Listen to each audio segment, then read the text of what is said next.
विश्वं दर्पण दृश्यमान नगरी तुल्यं निजान्तर्गतं पश्यन्नात्मनि मायया बहिर्भूतं यथा निद्रया यः साक्षात् कुरुते प्रबोधसमये स्वात्मानमेवाद्वयं तस्मै श्रीगुरुमूर्तये नम इदं श्रीदक्षिणामूर्तये।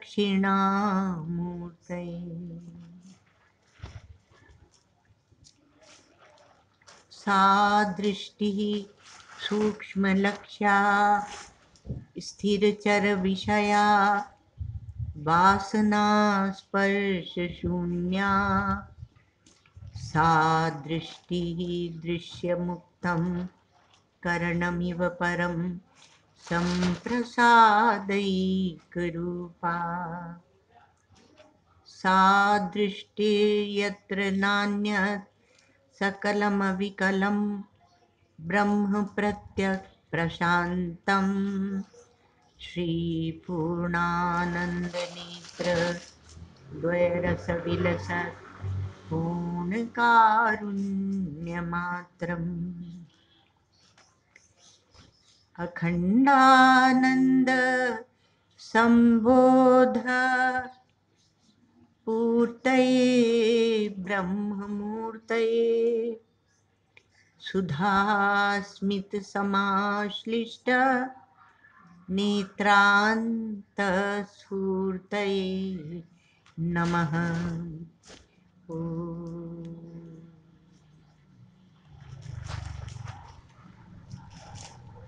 अज्ञानान्तर्गहनपतितान् आत्मविद्योपदेशैः त्रातुं लोकान् भवदवशिखा तापपापच्यमानान्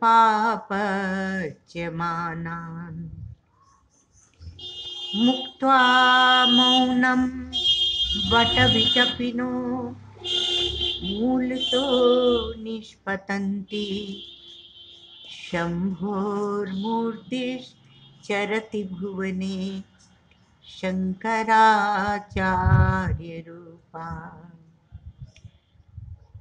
श्रुतिस्मृतिपुराणानाम् आलयं करुणालयं नमामि भगवत्पादं शङ्करं लोकशङ्करं नमामि भगवत्पादं शङ्करं लोकशङ्करम्। यह एक जीववाद और उसकी दृष्टि की सृष्टि, इस प्रक्रिया पर यह एक प्रौढ़ प्रक्रिया है जिस पर हम लोग विचार कर रहे हैं, क्योंकि इसको लेकर बहुत प्रश्न उठे हैं और पाश्चात्य जगत में इसको मतलब वहाँ के विचारक, वैज्ञानिक, दार्शनिक, वैज्ञानिक अर्थात जो क्रम पूर्वक विचार करते हैं वो इसको बिल्कुल समझ नहीं पा रहे हैं। इसलिए हमारे यहाँ भी एक यह हो गया कि ये दृष्टि सृष्टिवाद या एक जीववाद यह है नहीं, अर्थात वेदांत अद्वैत वेदांत की परंपरा में इस पर विचार नहीं किया गया है या यह इसकी प्रक्रिया नहीं है। तो उन्होंने ठीक से समझा नहीं, क्योंकि हमारे यहाँ अर्थात जिस परंपरा में हम लोग हैं उसमें इस पर बहुत विचार किया गया, और ये इतनी सुंदर प्रक्रिया है कि आपको निष्प्रयोजन कर देती, अर्थात आपको निष्काम बनाती है, आपको लेकर सत्य के सम्मुख ले जाती है। यदि आप इसको समझ लें तो बहुत जल्दी आप अपनी उपाधियों को छोड़ सकते हैं। उपाधियां जो आपको क्लेश दे रही हैं, कष्ट दे रही हैं, उनको आप छोड़ सकते हैं। एक बात यह होती है कि जो दूसरे सत्य होते हैं, सत्य भी कई प्रकार के होते हैं। एक व्यवहारिक सत्य होता है ना, और एक जिसको आप सत्य मान लेते हैं, होता झूठ है पर आप सत्य मान लेते हैं। तो वो जो सब सत्य होते हैं तो वो एक भूमिका में रहते हैं, यथार्थ और अयथार्थ, इस पर एक विचार होता है। तो यथार्थ सत्य, और जहां आप वस्तु सत्य पर पहुंचते हैं तो यथार्थ अयथार्थ यह भी नीचे पीछे छूट जाता है। तो प्रातः विचार चला कि जीव यह ज्ञान का आश्रय है या ज्ञान स्वरूप है जीव। तो कहा कि देखो, जो विशेष ज्ञान का आश्रय होता है, ये प्रक्रिया नहीं थी, ये प्रश्न था, भला ये पूर्व पक्ष था। तो विशेष ज्ञान का आश्रय होता है, उसे कहते हैं जीव, अथवा जीव के साथ विशेषता लगी हुई है।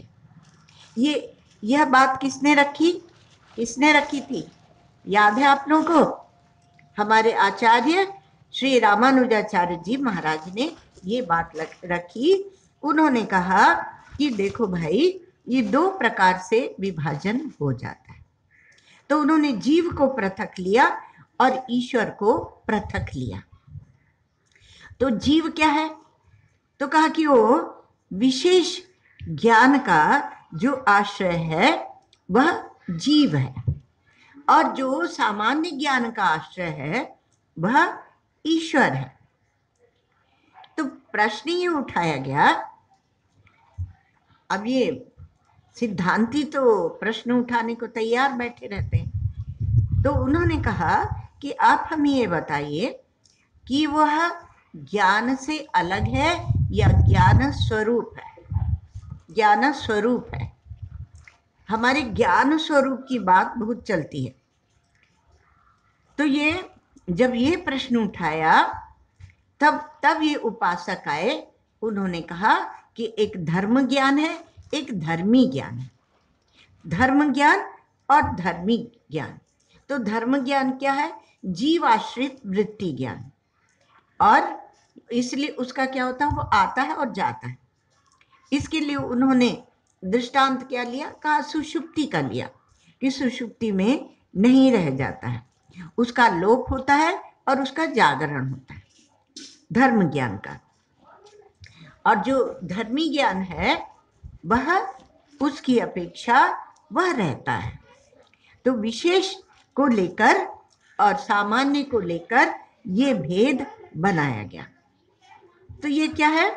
ये भेद रूप द्वित्व है, दोपना है। तो ये जो द्वित्व है ये प्रकाश्य है या नहीं? दूसरा प्रश्न ये पूछा कि क्या आप उसे जानते हैं, क्या आप उसे देखते हैं?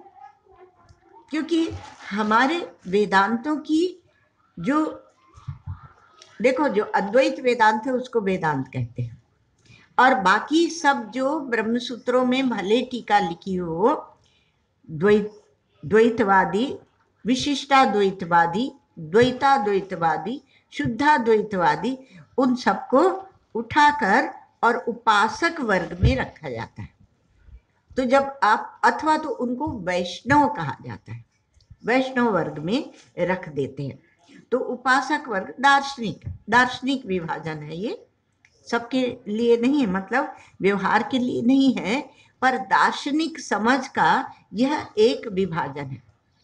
तो कहा कि देखो, आप जो ये द्वित्व बोल रहे हैं या धर्मी रूप जो विचार ला रहे हैं, वह प्रकाशित होता है कि नहीं?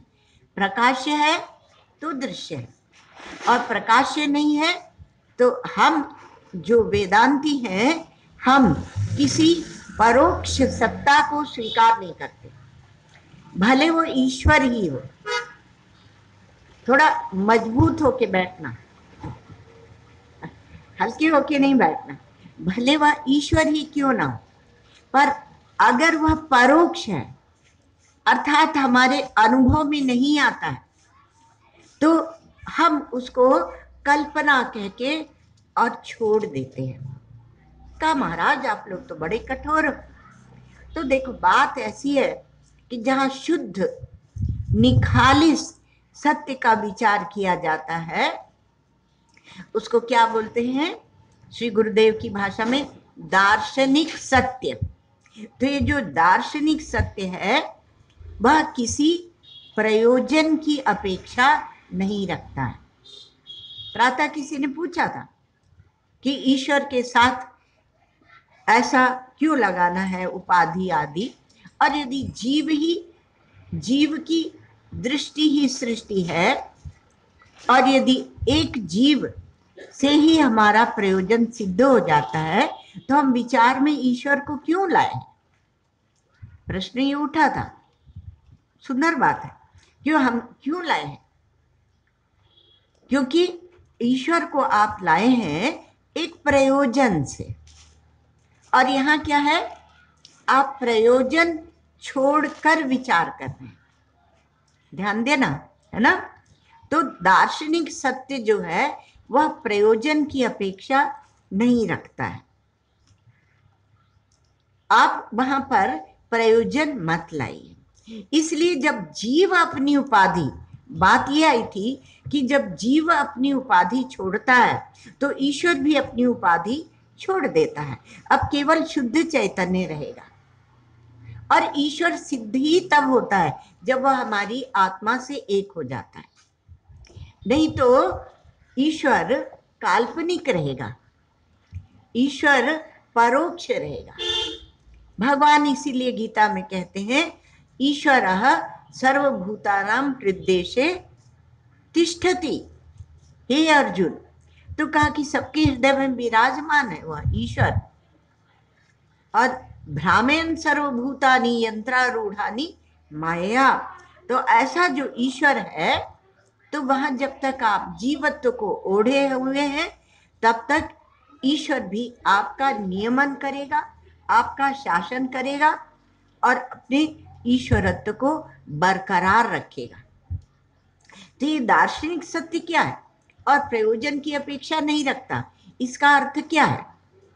जैसे मान लो कि एक मुकदमा चल रहा है, उसमें जज है, तो जज जो है, तो अगर उनसे ये कहा जाता है कि ये जो चोर है, चोर का मुकदमा है, कि ये चोर जो है महाराज, इसकी ये परेशानी थी, ये परेशानी थी, हाँ, बेटी का ब्याह करना था, अथवा माता की दवाई करनी थी, इसलिए उसने चोरी की थी।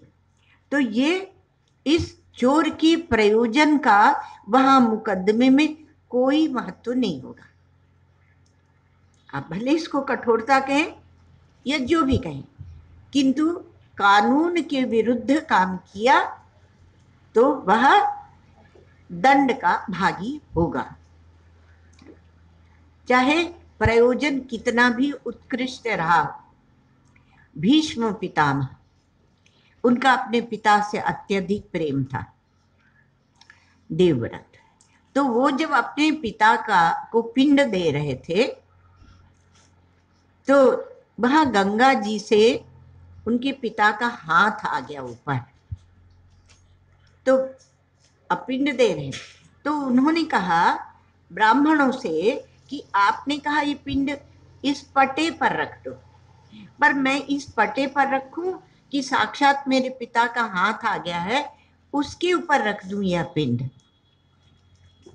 तो ब्राह्मणों ने कहा पटे पर रखो, हाथ भले आया हो पर पटे पर रखो, क्योंकि वो संविधान है, वह विधान है। विधान के से गलत जाने पर आगे क्या होगा, परंपरा लुप्त हो जाएगी। वो कहेंगे कि पिता का जब हाथ आए तभी पिंडदान करना है, नहीं तो क्यों करना है। वैसे आजकल लोग स्थूल को ही महत्व देते हैं, सूक्ष्म अधिदैव को, अध्यात्म को महत्व नहीं देते, अधिभूत को लेकर बैठे रहते हैं। तो ये क्या है कि जब सत्य का निर्णय करना होता है, जब सिद्धांत का निर्णय करना होता है, तब व्यवहार पक्ष को नहीं लाया जाता, प्रयोजनानुसारी सत्य को नहीं बनाया जाता। समझ में आ गई बात? हमारे श्री उड़िया बाबा जी महाराज की बात सुना दे तो आपको जल्दी समझ में आ जाएगी। उड़िया बाबा जी महाराज क्या करते थे कि प्रातः 3 बजे एक सत्संग करते थे, उसमें उठूस वेदांत की बात सुनाते थे, और उसमें उपासकों को, भक्तों को, साधकों को प्रवेश नहीं था। जो विचारवान है उनका ही प्रवेश था। तो वो वहां प्रातः उन लोगों को शुद्ध वेदांत का निरूपण करते थे, और प्रातः फिर 9 बजे के बाद जब चर्चा होती थी तो उसमें उपासकों वेदांतों को भी सुनाया जाता था। तो क्या हुआ कि जो उपासक थे वो कहते थे कि बाबा ये भक्ति इतनी मीठी है, रस है, इतना सरल है, और भगवान का नाम तो इसमें, बाबा भगवान नाम की महिमा सुनाते थे, तो इतना मीठा है, फिर ये इन लोगों को, ये वेदांतियों को आपने क्यों घट पट मठ इसमें लगा रखा है, रज्जू सर्प करते रहते, आकाश की नीलिमा, आकाश की नीलिमा। तो बाबा ने कहा बेटा हम उन्हें भी भगवान नाम की महिमा सुना दें, लेकिन उनकी इतनी श्रद्धा नहीं है। अब जो वेदांती थे, तो वेदांती उन्होंने कहा कि बाबा ये सत्य इतना सरल है और वही वस्तु सत्य है, वास्तविकता है, फिर आप इन लोगों को ये झूठे भाव में क्यों फंसा के रखते हैं, इनको फंसा के क्यों रखते हैं। बाबा ने कहा कि बेटा उनकी विवेक विचार नहीं है, ये तो एक बात है। फिर क्या हुआ कि बाद में बाबा जहां बैठे वहां शुद्ध वेदांत, जहां बैठे वहां शुद्ध वेदांत। फिर कहा कि बाबा, अब वेदांतियों ने कहा कि अब आप इनको क्यों सुनाने लगे। तो बाबा ने कहा कि देखो वर्षा तो होगी, अब चाहे माली का घड़ा फूटे और चाहे कुम्हार की क्यारी, चाहे माली की क्यारी टूटे और चाहे कुम्हार का घड़ा फूटे, पर वर्षा तो होगी। ये बाबा का उत्तर था कि वर्षा तो होगी। तो वही बात है कि, और वर्षा क्यों होगी, कि वर्षा तो होना स्वाभाविक है, तो स्वाभाविक ही होगी, अब उसको रोका नहीं जा सकता, अब वर्षा स्वाभाविक है। किसी ने कहा कि बाबा आप ये रासलीला क्यों करवाते हैं। तो बाबा ने कहा चिंता मत करो, बाबा थोड़ी रासलीला देखते थे, तो आंखें बंद करके समाधि। तो कहा ये रासलीला क्यों करवाते। तो बाबा ने कहा कि ऐसा है कि कुछ समय और देख लो रासलीला, और तुम लोग देख लो, तुम लोगों के लिए करवाता हूं, और मैं तो थोड़े दिनों में सृष्टि का संहार कर दूंगा। तो वो तो दृश्य के अत्यंताभाव में रहते ही थे, क्योंकि वो कहते थे दृश्य का अत्यंताभाव देखना वही वैराग्य है, ज्ञान नहीं वैराग्य कहते थे। तो ऐसा तो स्वाभाविक ही होगी। इसी प्रकार से सत्य का जो निर्वचन है वह भी स्वाभाविक ही होगा। कब तक आप सत्य नहीं बोलेंगे? और लाभ हानि देख देख कर सत्य का निर्वचन नहीं होता है।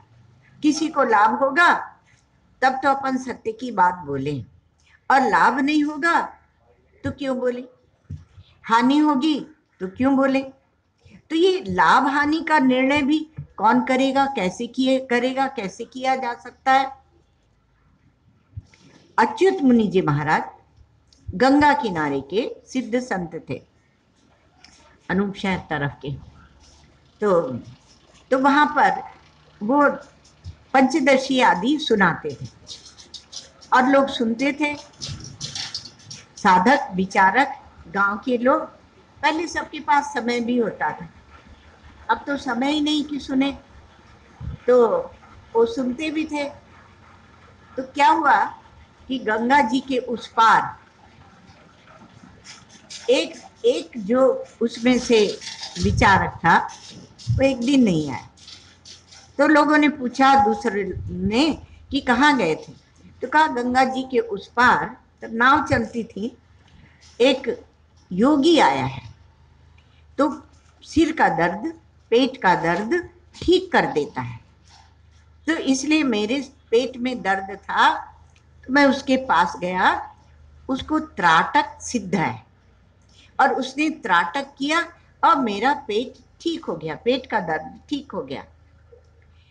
और वो सबको सिखा भी रहा है, इसलिए मैं अब वही जाया करूंगा वो त्राटक सीखने। अब धीरे धीरे क्या हुआ कि सारे जो साधक जिज्ञासु, श्रोता कहो, श्रोता होते हैं और सोता भी होते हैं। तो जितने श्रोता थे वो गायब हो गए, वो सब त्राटक सीखने चले गए।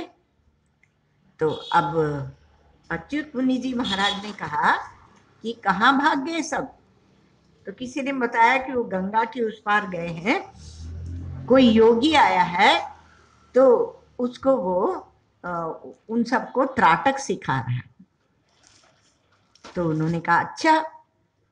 अब अच्युत मुनि जी महाराज की बात में तो बाद में आते हैं, पहले आपको रामकृष्ण परमहंस देव की बात सुनाते। एक सज्जन आए, उन्होंने की कहा परमहंस देव, ये तुम लोग क्या सब बातें और चर्चा करते रहते हो, सगुण निर्गुण सब करते रहते हो, आप चलिए गंगा के किनारे बैठिए, मैं आपको दिखाता हूं। तो बैठ गए। तो वो जो योगी था वो पैदल चल के गंगा जी के ऊपर उस पार गया और फिर पैदल चल के इस पार आया गंगा जी पर। अब वो काहे को चमत्कृत होने लगे। तो उनके तो काली माता सिद्ध थी, तो इधर आ गए। तो बोले कि आपने देखा, मैंने 12 वर्ष परिश्रम करके और ये सिद्ध किया है। तो परमहंस देव ने कहा कि अच्छा, इतने में उनके लिए जो दूध लेके आती थी वो दूध लेके आ गई। तो इन्होंने पूछा परमहंस देव ने कि तुम ये बताओ, पता था उन्होंने और योगी जी को सुनाता था, तुम ये बताओ कहाँ से आई हो? क्या उस पार से आए हैं महाराज। अच्छा, कैसे आई तुम? तो कहा कि वो आधा पैसा देना पड़ता है और 1 पैसा में दोनों आने जाने का दोनों हो जाता है, तो वो 1 पैसा देती हूँ और आपके सबके लिए दूध लेके इस तरफ के लोगों के लिए आती हूँ। तो वो तो खिलाड़ी थे, बड़े निर्द्वंद महापुरुष थे। तो उन्होंने ताली बजाई और उससे कहा योगी से कि देखा, जो तुमने 12-15 वर्ष दम लगा के जो सिद्ध किया उसकी कीमत 1 पैसा है। क्योंकि 1 पैसा, तब तो पैसा क्या, पाई भी चलती थी ना, तो पाई कहाँ होगा, जो भी रही होगी उस समय, तो वो है। तो अच्युत मुनि जी महाराज की बात दूसरी है, वो क्या किए, सबका एक ही तरह नहीं होता है, प्रतिक्रिया पृथक पृथक होती। तो अपने प्रातः काल के समय में अपना बैठ जाते और वही पंचदशी लेकर और फिर बोलते रहते, समझाते बड़े प्रेम से। तो कोई आ गए, उन्होंने कहा कि महाराज अब आप किसको सुना रहे हो, कोई है तो नहीं श्रोता? बोले क्यों नहीं, ये वृक्ष है, ये पक्षी है, ये कौवा है, ये चिड़िया है, मैं उन्हें सुना रहा हूं। तो कहा वो क्या समझेंगे आपका वेदांत? वो समझे ना समझे, मेरा तो अभ्यास बना रहेगा। और कहीं ना कहीं अगर किसी पक्षी ने सुन लिया तो उसको संस्कार पड़ जाएंगे वेदांत के, इसलिए मैं तो अपना अभ्यास चालू रखता हूं, श्रोता कोई हो कि नहीं हो। तो क्या है कि कुछ लाभ हानि देखकर सत्य का निर्णय नहीं किया जाता। यदि हम सत्य को निर्गुण मानेंगे, ऐसे प्रश्न उठाए जाते हैं। और ऐसा भी कहा जाता है कि वो बुद्ध भगवान के समय में इस वस्तु की ऐसी परिस्थिति थी, ऐसा इतिहास था, ऐसा देश था, ऐसा काल था, ऐसी वस्तु थी, ऐसी मानसिकता थी, कर्मकांड बढ़ गया था, ब्राह्मण पंडित लोग लूटते थे, इसलिए बुद्ध को ऐसा कहना पड़ा। ऐसे सबके साथ लगा रखा है। तो ऐसा नहीं होता, बोला वही जाता है जो सत्य होता है। तो कहा कि अगर सत्य को हम निर्गुण मानेंगे तो हमारी उपासना की सिद्धि नहीं होगी। अब निर्गुण है भगवान, तो हम किसकी शरण में जाएं? निर्गुण तो क्या है, वो क्या देखता रहता है, बस देखता रहता है, करता धरता कुछ नहीं। तो इसलिए कहा अगर निर्गुण मानेंगे तो उपासना की सिद्धि कैसे होगी? और यदि हम ब्रह्म को सर्व मानेंगे तो समाधि की सिद्धि कैसी होगी? क्योंकि सर्व मान रहे हैं तो सर्व की उपाधि के सहित जो दृश्य है उसको देखते रहेंगे, तो न अंतर्मुख होंगे, न निवृत्ति परायण होंगे, न वृत्तियों का निरोध करेंगे। तो वृत्ति निरोध नहीं होगा तो समाधि कैसे लगेगी? उपासना नहीं होगी, समाधि नहीं होगी। और अगर आप ये जो दृष्टि सृष्टि सुनाते रहते हो और आप ये जो एक जीववाद सुनाते रहते हो और सृष्टि को स्वप्नवत कर देते हो और मिथ्या कह देते हो, तो ये जो मिथ्या और स्वप्नवत मानेंगे तो कर्म और कर्म का फल ये कहाँ जाएंगे? कर्म और कर्म का फल कहाँ जाएंगे? और कर्म फल की सिद्धि कैसे होगी? फिर तो संसार में सब लोग शुभ कर्म करना छोड़ देंगे। पूर्व मीमांसा का आक्षेप है।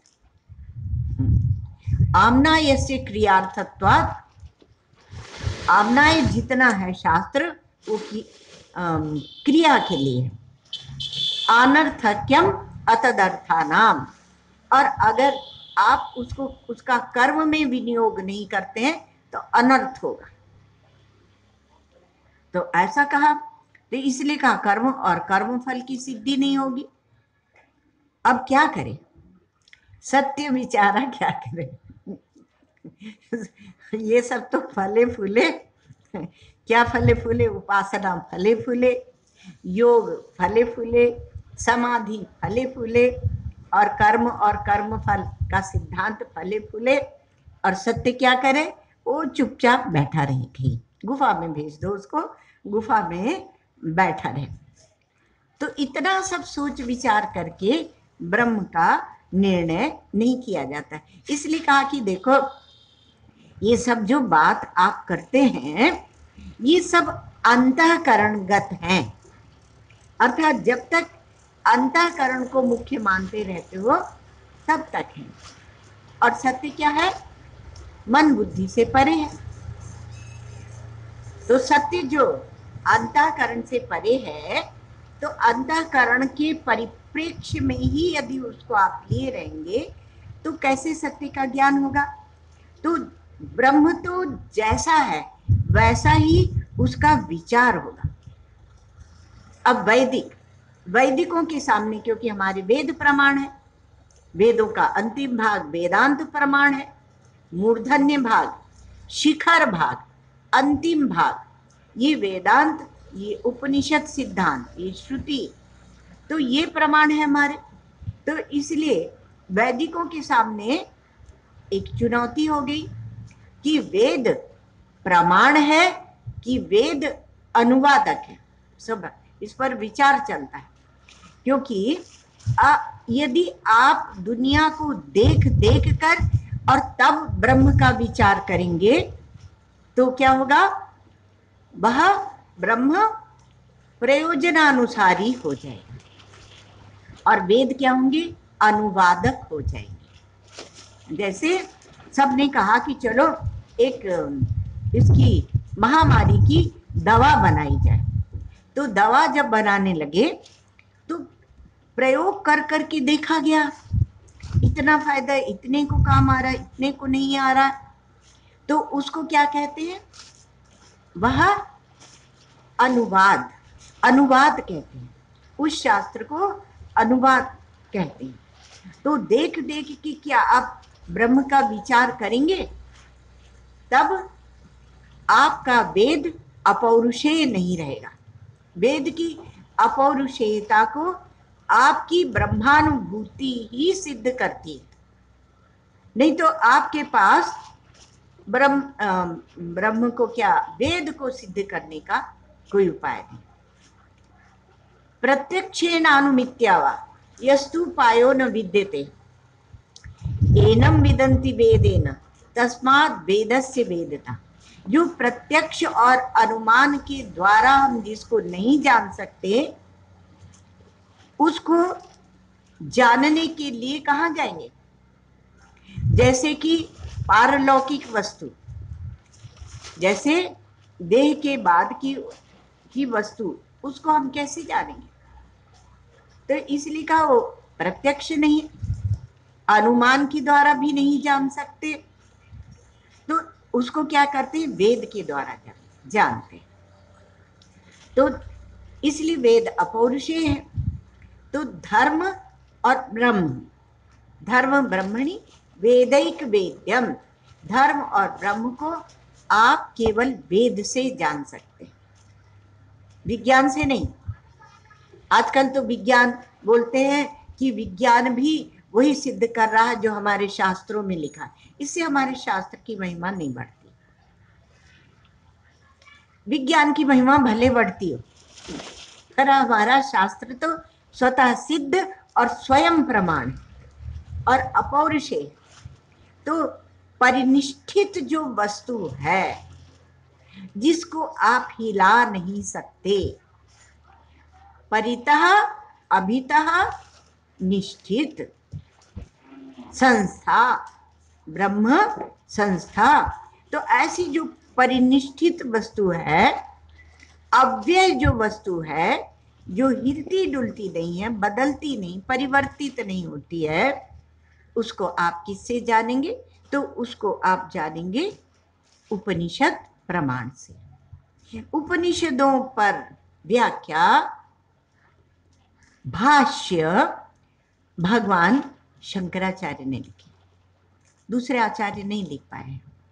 गीता पर लिखे, ब्रह्मसूत्र पर लिखे, पर उपनिषदों पर, क्योंकि हमारे अपौरुषेय शास्त्र हैं, तो आचार्य तो हमारे ही थे ना।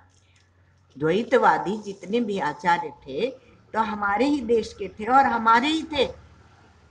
इसलिए वो जब जहां अद्वैत है वहां से द्वैत निकालने गए तो उन्हें लगा कि हम शास्त्र का अपमान कर रहे हैं, इसको ज्यों का त्यों रहने दो, ये नहीं करना चाहिए। क्योंकि सबसे पहले आचार्य तो भगवान शंकराचार्य हुए, दूसरे सब आचार्य बाद में हुए। तो अब यह जो निरपेक्ष, जो यह अपौरुषेय, जो यह प्रयोजन निरपेक्ष ब्रह्म है, इसको हम जानने जाते हैं, लेकिन हमारी हालत क्या है, हम एक एक के पास जाते हैं और उससे कुछ न कुछ आशा रखते हैं, और तो जने जने की आशा रख रहा है और पदे पदे भटक रहा है। पांव कहाँ जा रहे हैं पता ही नहीं, भटकता रहता है। किंतु ये जो ज्ञान है, यदि आप अपना जीवन ज्ञानानुसारी बनाते हैं तो ज्ञान क्या है, यह स्वयं प्रकाश है और यह निरपेक्ष है। तो निरपेक्ष ब्रह्म से एकत्व बुद्धि के लिए उसको किसी की अपेक्षा नहीं, अर्थात देश काल वस्तु से वो परे। तो ऐसा जो ब्रह्म है उससे एकत्व बुद्धि के लिए, एकत्व बोध के लिए क्या आपकी बुद्धि निरपेक्ष हो, अर्थात अपेक्षा न रखे किसी की, इतना बल नहीं आना चाहिए।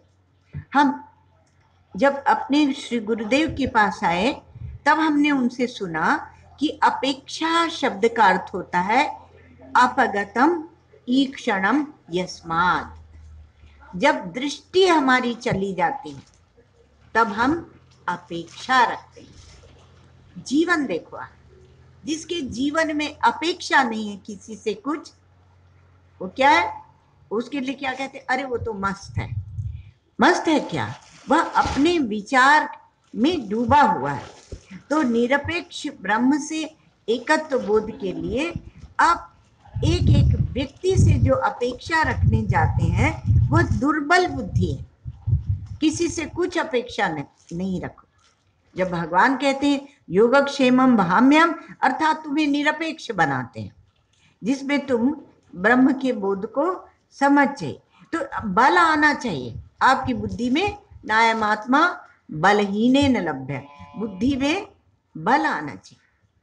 तो जो हमारे जिज्ञासु हैं, साधक हैं, विचारक हैं, उनके लिए भी आवश्यक होता है कि वे निरपेक्ष रहें। पैसे के बिना काम नहीं चलता, सब जगह पैसा चाहिए। एक बार तो दो विचारकों में झगड़ा ही हो गया। एक कहे कि बाबा ने कहा है कि पैसा मत रखो, बाबा ने कहा है कि रोटी के सिवा, रोटी एक उपलक्षण है, रोटी माने भिक्षा। तो ये हमारे नीचे जो बिटिया है ना काम करने वाली, उसको हमने पूछा एक दिन, बेटा रोटी कौन बना रहा है? आपको रोटी मैं बना दूं? वैसे तो आज तो खिचड़ी बन रही है। हमने कहा नहीं, रोटी से हमारा मतलब भोजन, खाने का कौन बना रहा। तो ऐसा रोटी एक उपलक्षण लेके हम लोग बात किया करते हैं। तो श्री उड़िया बाबा जी महाराज कहते कि रोटी के सिवा जो साधक है, विरक्त है, वह रोटी के सिवा और कुछ न मांगे। और जिस दिन उसे कुछ मांगने की इच्छा हो जाए उसी दिन घर वापस लौट जाए। फिर साधु बन के घूमने की जरूरत नहीं है। तो साधु कुछ नहीं मांगे। तो कहा साधु कुछ नहीं मांगेगा तो कैसे चलेगा? नहीं, अपने आप सब परमात्मा करते हैं। उनकी बात पर विश्वास तो करो, जो कह रहे हैं कि योगक्षेमम वहाम्यहम्, तो निरपेक्ष रहे। और ये बल कैसे आएगा निरपेक्षता का? भक्ति से आएगा, भक्ति से, भगवान की भक्ति से आएगा। और भगवान शंकराचार्य बोलते हैं स्वस्वरूपानुसंधानम भक्ति रीत्यभिधीयते, अपने स्वरूप का अनुसंधान ही भक्ति कहलाता है। तो ये ब्रह्म कैसा है? ये आत्मा कैसी है?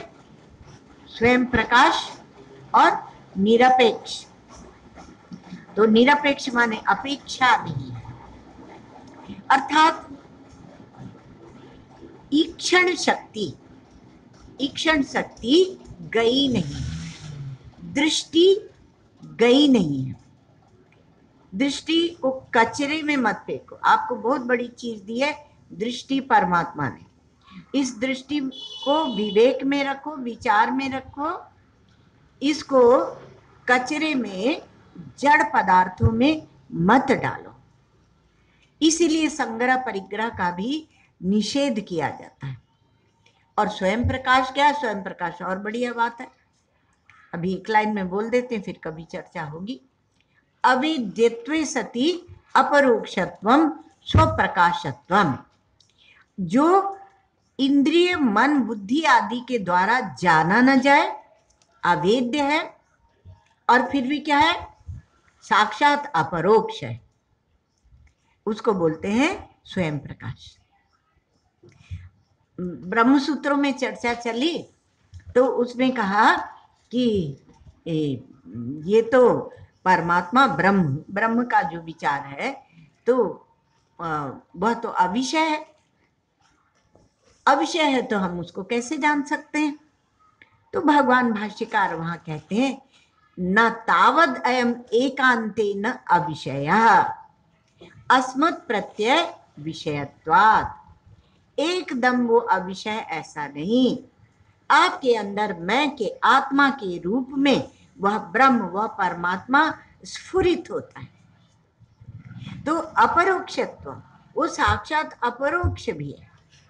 और ये जो परिभाषा है ना, अवेद्यत्वे सति साक्षात अपरोक्षत्व और असंवेद्यत्वे सति ऐसे भी बोलते हैं, और दूसरी ओर से उल्टा भी बोलते हैं, साक्षात अपरोक्षत्वे सति असंवेद्यत्वम, साक्षात अपरोक्षत्वे सति अवेद्यत्वम, स्वप्रकाशत्वम, ये स्वयं प्रकाशता है। तो ये स्वयं प्रकाशता क्या है कि इंद्रिय मन बुद्धि का विषय नहीं होता, इसलिए हम उसे अवेद्य असंवेद्य कहते हैं, किंतु अपना आत्मा होने से वह साक्षात अपरोक्ष है, ऐसा जो परमात्मा है।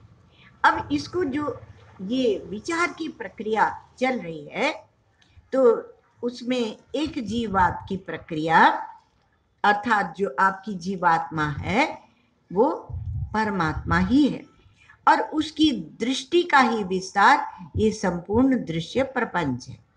प्रपंच भी तब नहीं लगता, क्योंकि क्या बोलते हैं उसको, कॉस्मिक क्या बोलते हैं, समष्टि। समष्टि जो पंचमहाभूत है उनकी प्रक्रिया जब हम स्वीकार करते हैं तब वह दूसरी प्रक्रिया हो जाती है।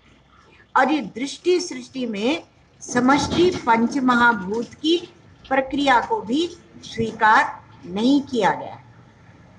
ये एक जीववाद की प्रक्रिया अत्यंत चेतन प्रक्रिया है और इसलिए प्रौढ़ है और इसलिए सबको समझ में नहीं आती। जो संस्काराक्रांत वासना वासित बुद्धि को लेकर विचार करते हैं, बुद्धि हृदय मन को लेकर विचार करते हैं, उनको समझ में नहीं आती। तो प्रक्रिया की जो स्वीकृति है वह किसकी स्वीकृति है, संप्रदाय की स्वीकृति है, संप्रदाय की स्वीकृति। गोस्वामी तुलसीदास जी महाराज कहते हैं प्रथम मुनिन हरि कीरति गाई ते मग चलत सुगम मुहि भाई। पता नहीं ऐसा है या अथवा मुनिन प्रथम हरि कीरति गाई। तो पूर्व पूर्व में जिस प्रकार से वर्णन किया गया है उसी मार्ग पर मैं चलूंगा। ये मार्ग पर जो चलना है इसी को बोलते हैं प्रक्रिया। तो प्रक्रिया जो पूर्वाचार्यों ने प्रक्रिया दी है, जो हमारे गुरु संप्रदाय में परंपरा में संप्रदाय में स्वीकृत है, उसी से चलना सरल होता है। तो उपाधि का वो क्या था, समष्टि उपाधि और व्यष्टि उपाधि। अब वो उपाधि को जब तक हम देखते रहते और उपाधि को बड़ा भारी बना के रखते तब तक एकत्व बोध नहीं होता है।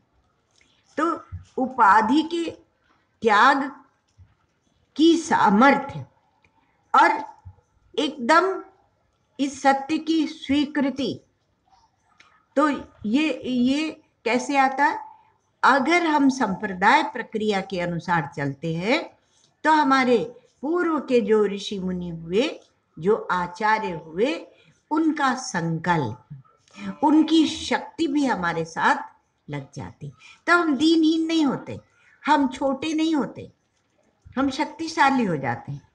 तो ये जो सामान्य और विशेष की उपाधि है, सामान्य की उपाधि से ईश्वर और विशेष की उपाधि से जीव, जो हमारे आचार्य श्री रामानुजाचार्य जी महाराज ने कहा, उसको स्वीकृत करते हैं हम और फिर उसका निषेध भी करते हैं। हमारे सुरेश्वराचार्य जी महाराज बोलते हैं सर्वमेवानुजानाति सर्वमेव निषेधति। ओम सर्वे भवन्तु सुखिनः, सर्वे सन्तु निरामयाः, सर्वे भद्राणि पश्यन्तु, मा कश्चित् दुःखभाग् भवेत्। असतो मा सद्गमय, तमसो मा ज्योतिर्गमय, मृत्योर्मामृतं गमय। ॐ पूर्णमदः पूर्णमिदं पूर्णात् पूर्णमुदच्यते, पूर्णस्य पूर्णमादाय पूर्णमेवावशिष्यते। ॐ शान्ति शान्ति शान्ति।